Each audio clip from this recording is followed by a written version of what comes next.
Many new toys and electronics are heading into homes this month. Right now, there's a growing questions about the safety regulations. And during this time of joy and cheer, the last thing we want, of course, is someone going to the ER because of a toy-related injury. Don't want to deal with that.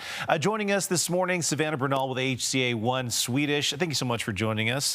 Glad to have you back here. Obviously, you know, toy safety is important, but why is it important during this time of year? So during this time of year, we see a really big influx on those people purchasing and gifting those gifts.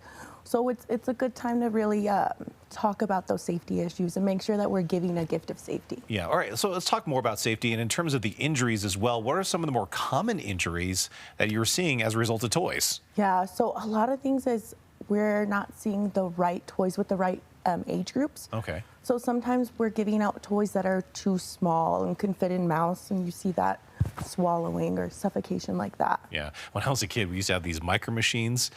The little tiny things are like little cars, and people, like, we see a lot of like kids swallowing those, and that was a bad thing.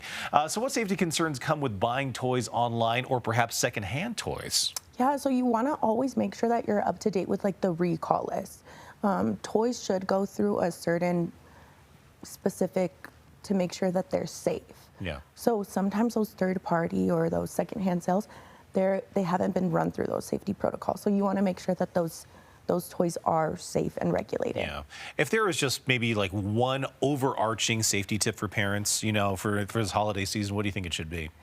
Overarching, I think that if you're giving a gift of a bicycle, a scooter, anything that requires balance, make sure you're gifting all the things that go with it. So the knee pads, the elbow pads, the helmets, everything like that. So don't give half of a gift, give the full gift. Yeah, well, going along those lines, I mean, these electric scooters, I mean, I don't know if you consider those toys, but they are gifts and they're very popular. What's the latest update there? Are you seeing a lot of injuries coming from those e-bikes as well? Yeah, so you see a lot of injuries from people hurting themselves on the e-bikes where they're not wearing helmets or falling off, or also those vehicles hitting those e-bikes. Yeah. So as a parent, if you're planning on gifting those, just be aware of the rules and regulations of where you live and really talk to your child about that. And you're giving them a big gift of autonomy. So you want to have that talk with them so they understand how big of a gift this is. Absolutely. Those things go fast. Oh my goodness, those things are crazy. Oh, thank you so much for being here. Great advice. We appreciate it.